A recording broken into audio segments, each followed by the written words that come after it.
Kisima Industrie est une industrie spécialisée dans la transformation du fruit de balanité, ce qu'on appelle chez nous communément zagane. En français, on appelle les dattes sauvages. Je fais des produits avec ce fruit depuis 1998.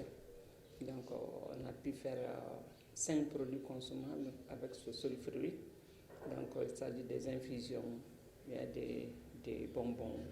On fait des barres énergétiques et les gens aiment appeler chocolat de Zagane. Donc, on a mis Choco Z, sinon il n'y a aucun chocolat dedans. Il y a l'huile et avec l'huile aussi, on fait les savons. Nos objectifs pour Kisima Industrie, faire de cette industrie un élément de développement. Ça participe déjà beaucoup à l'amélioration des conditions de vie des femmes qui assurent déjà la collecte au niveau de la zone de production, c'est-à-dire en brousse. Les femmes qui collectent déjà, donc ça a commencé à améliorer leur vie parce que le zekene n'était pas bien vendu avant. Au Mali, on consommait le zekene tout juste pour tremper dans l'eau, boire un peu la solution contre les constipations. Mais c'est avec Kisima Industrie, on a vu qu'on pouvait faire une industrie avec le Zagane. Donc déjà au niveau de la zone de production, les femmes sont érigées en association. Donc c'est elles qui assurent la collecte et la commercialisation. Donc déjà, notre objectif, c'est améliorer la condition de vie de ces femmes. Autre chose aussi, il y a les jeunes aussi qui participent parce que là où sont les femmes, généralement, sont les enfants qui aident les mamans à collecter. L'objectif que nous, on n'a pas cherché, mais que l'industrie a mené, c'est le fait de stopper l'exode rural au niveau des zones de production du Zagane. La période du Zagane, c'est entre le mois de novembre et le mois de février. Généralement, c'est en cette période-là que les jeunes gens quittent la brousse pour venir en ville. Avec l'activité du ramassage du Zagane, donc ces gens-là ne viennent plus en grande ville, donc ils restent là-bas. Avec notre projet de faire des ateliers de pré-traitement dans ces zones, qui va permettre à ces femmes et à ces jeunes de travailler déjà sur le Zagane. Au lieu de m'envoyer des fruits bruts, ils vont faire une première transformation sur le fruit et puis pour m'envoyer le produit semi-fini. La mission de Kisima Industrie, c'est rendre possible ce qu'on dit tout le temps, la valeur ajoutée, la transformation, c'est rendre possible cette option. Si on se donnait à fond à la transformation de tout ce qui sort de la terre. Parce que le Mali n'a pas d'autres ressources que nos ressources naturelles. Donc avec les ressources naturelles, il faut aller avec la transformation, la valeur ajoutée. Sans ça, on ne peut rien faire. Vous savez comme moi, le pays est devenu un pays de consommation. Tout ce qui se mange au Mali vient d'ailleurs. Maintenant, si nous aussi, on a des choses qu'on peut transformer, exporter, aller vendre ailleurs, donc on pourra venir avec des devises. C'est seulement avec ça qu'on peut développer le pays. On est dans la démarche qualité, on sait comment stocker les Zagane. C'est les femmes qui sont là, qui travaillent, qui font beaucoup. Dès la réception, les femmes commencent à faire le tri. Après le tri, il y a les activités les opérations qui se suivent jusqu'à ce qu'on ait maintenant nos produits semi-finis, qui est les granulés pour les infusions, les poudres fines qui nous servent à fabriquer les bonbons et puis les chocos. Et après, maintenant, on fait le conditionnement et maintenant on le met sur le marché. Et on a des équipes aussi de distribution qui viennent prendre avec nous pour aller sur le marché. Les femmes entrepreneurs, ce n'est pas une question de secret, c'est une question d'abord de vocation. Il faut aimer être entrepreneur. C'est très important. Je suis une fille de famille de commerçants. Mon père, ce sont les tout premiers commerçants du Mali. Donc, ma maman aussi a toujours fait ses petits commerces. Donc, j'ai évolué dans ça. Donc, quand l'école a été stoppée, directement, je suis tombée dans le commerce parce que déjà, c'est mon domaine. Donc, finalement, j'ai continué. J'ai commencé avec la teinture. Et j'ai eu la carte professionnelle en teinture. J'ai même eu à former des gens en teinture à qui j'ai délivré les certificats qui travaillent avec jusqu'à maintenant. C'est au Niger que j'ai beaucoup connu ce fruit et c'est à partir de là que je suis venue dans sa transformation. Dans le pays, l'État n'a pas de place pour les jeunes. Dans chaque famille, tu vois, il y a au moins 2 ou 3 jeunes qui ont fini les études, qui ne travaillent pas, et qui disent les jeunes diplômés sans emploi. Moi, je dis, il ne faut pas qu'ils acceptent ça. Moi, j'ai été jeune diplômé sans emploi, mais je n'ai jamais voulu. Les enfants, il faut qu'ils sortent. Quand ils sortent, il faut qu'ils acceptent l'apprentissage. Il faut qu'ils acceptent d'être formés. Il faut qu'ils acceptent d'être coachés.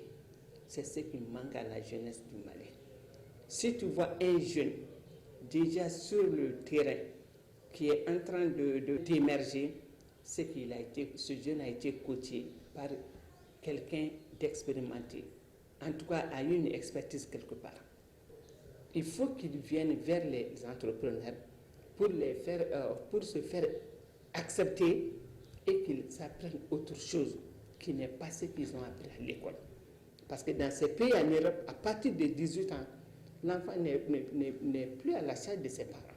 Mais malheureusement, chez nous, c'est culturel, ce sont des coutumes qu'il faut revoir. Une seule personne doit prendre 40 personnes en charge. Ce phénomène-là, jeunes diplômés sans emploi, ça va continuer. Il faut que les jeunes acceptent de travailler.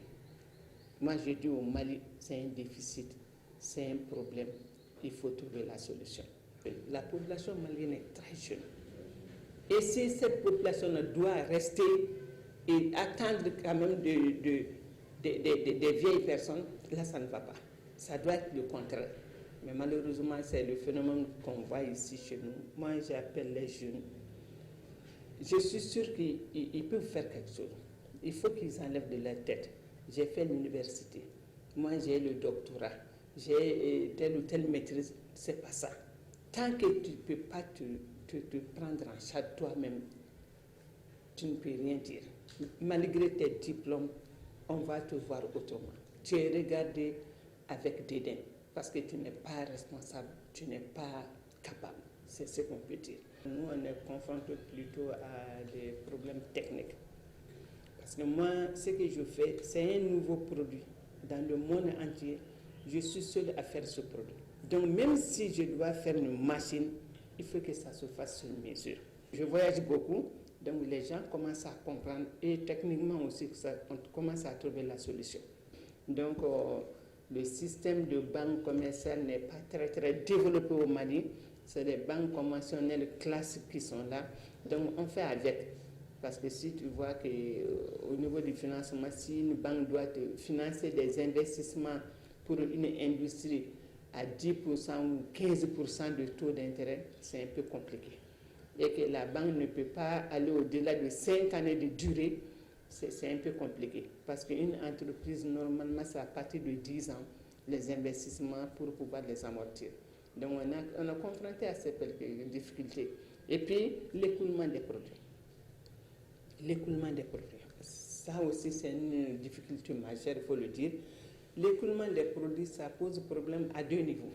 Les Maliens ne consomment pas les produits transformés locaux du Mali. Ce n'est pas parce qu'ils ne connaissent pas, ou bien ce n'est pas parce qu'ils ne connaissent pas leur valeur. Ça, c'est mon point de vue, c'est personnel. Mais moi, je pense que c'est parce que c'est lié à leur bourse, les moyens. Vous voyez déjà le zégané que je transforme. Si tu payes 50 francs le zégané brut, les filles vendent ça dans les assiettes dans la rue. Tu trempes dans l'eau, dans la famille, 10 personnes peuvent consommer. Il n'y a pas de problème. Mais si une industrie se met à transformer ce zégané, que les produits soient accessibles, propres et faciles à consommer, et qui donne le sachet à 30 francs au dernier consommateur ou 50 francs, automatiquement dans nos têtes, c'est africain, dans nos têtes, avec 50 francs, 20 personnes peuvent, pourquoi je veux payer ça à 30 francs, 50 francs pour moi seul, dans un petit bol. Donc vous voyez déjà, donc c'est culturel. Moi, c'est pas que le produit est cher ou autre, mais c'est culturel. C'est culturel. Donc là, par rapport à l'écoulement, il y a ce problème. D'autres problèmes pour l'écoulement, ça c'est le problème d'emballage. Dans nos pays, on n'a pas une industrie d'emballage vraiment qui peut nous donner des emballages adéquats. Bon. Donc, ce qui fait que les transformateurs et transformatrices sont vraiment confrontés à ce problème d'emballage. Vous savez que moi, je ne fais pas le céréales, mais c'est toujours dans le cadre de servir les autres. Parce que je me suis donné cette mission, c'est pas parce que je vaux mieux que les autres ou bien que les autres ne voient pas. Chacun a sa façon de voir dans la vie. Donc c'est dans ce cadre-là que j'ai été voir l'entreprise en question s'ils peuvent faire des emballages pour les femmes qui font les céréales et les croquettes.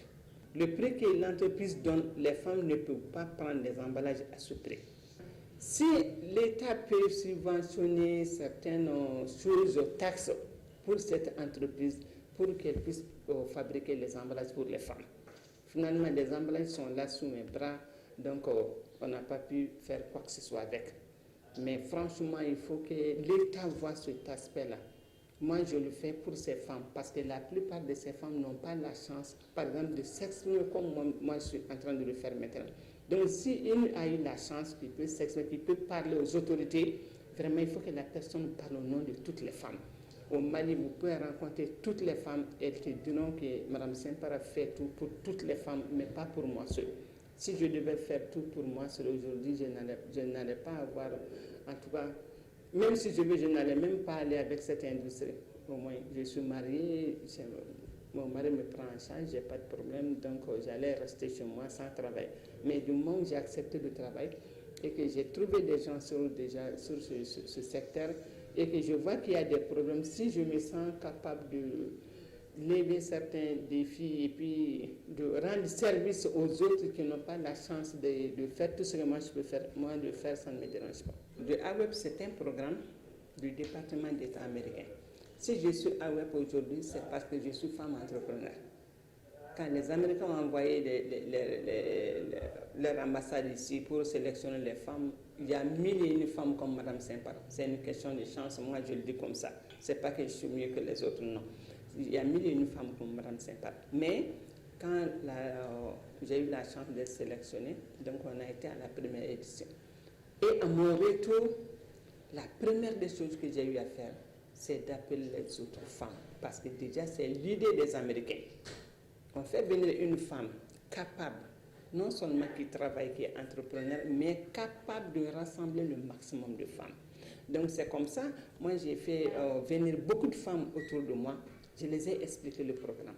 Qu'est-ce que le programme peut faire pour nous les femmes? Qu'est-ce qu'on peut bénéficier de ce programme? Quand les femmes ont compris l'idée, ont vu vraiment que ça peut être une très bonne chose, tout de suite elles ont adhéré. Elles n'ont pas adhéré parce que c'est Mme Simpara. Je ne les ai pas donné un franc. Elles ont adhéré parce qu'elles savent qu'avec Mme Simpara, au moins on sait qu'elle, elle travaille. C'est une femme qui se bat, qui travaille. Parce que si j'étais une femme couchée à la maison, je n'allais pas avoir même le temps de sortir, aller chercher les parce que je ne serais même pas connue. Mais tout le monde sait ce que je fais sur le terrain, en tout cas dans le secteur dont j'évolue. Donc, avec les Américains, ils ont été clairs. C'est l'initiative de Hillary Clinton, qui était secrétaire d'État au département d'État américain, qui dit qu'elle pense qu'en Afrique, les hommes sont à leur limite.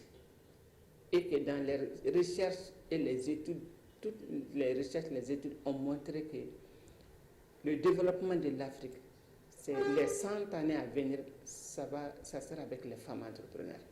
Donc, si ils arrivent à soutenir les femmes entrepreneurs, c'est sûr que l'Afrique va se développer. Et là, c'est une réalité. Comme je viens de vous le dire, on ne dit pas que les hommes ne font plus ce qu'ils ont à faire dans nos familles, mais on est tous des Africains, on est des Maliens. Vous savez très bien que les familles aujourd'hui sont soutenues par les femmes. Les familles sont soutenues par les femmes. Donc, du coup, aider les femmes, ça peut amener beaucoup de choses. Le changement peut venir. Donc, avec les Américains, moi, je dis, bon, voilà. Chez moi, on va mettre AWEP en place.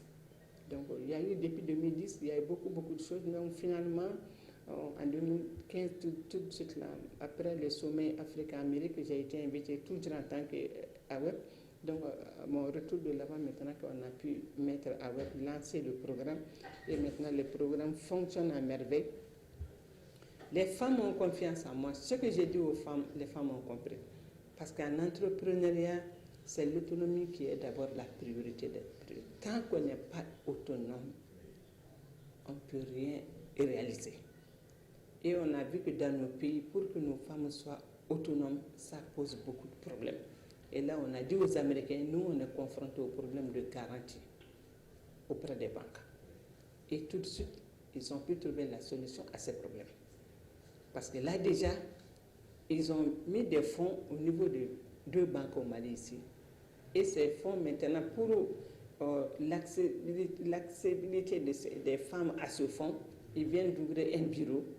Donc, ce bureau est chargé d'aider les femmes à accéder à ce fonds.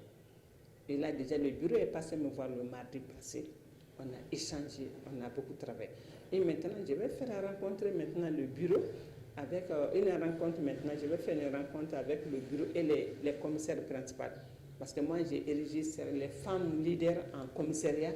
Chaque commissariat doit gérer au moins un groupe de femmes, de 500 jusqu'à 1000 femmes. Donc, même en cas de financement, si un commissariat m'amène des femmes pour les financer, le commissariat en question ne garantit pas l'argent qu'on donne, mais est responsable de l'argent. Parce qu'il faut ça. Il est temps maintenant que quand les femmes gagnent de l'argent ou bien bénéficient des prêts, qu'elles payent régulièrement, vraiment qu'on puisse relever le défi. En tout cas, moi, je suis confiante et je sais très bien qu'au Mali, les femmes entrepreneurs au Mali, je vous donne dans 3 ans, il y aura un grand changement dans l'entrepreneuriat féminin au Mali. En tout cas, il va y avoir le changement sera visible. En tout cas, c'est ma façon, parce que les femmes ont accepté les cotisations, les femmes ont accepté d'adhérer au programme.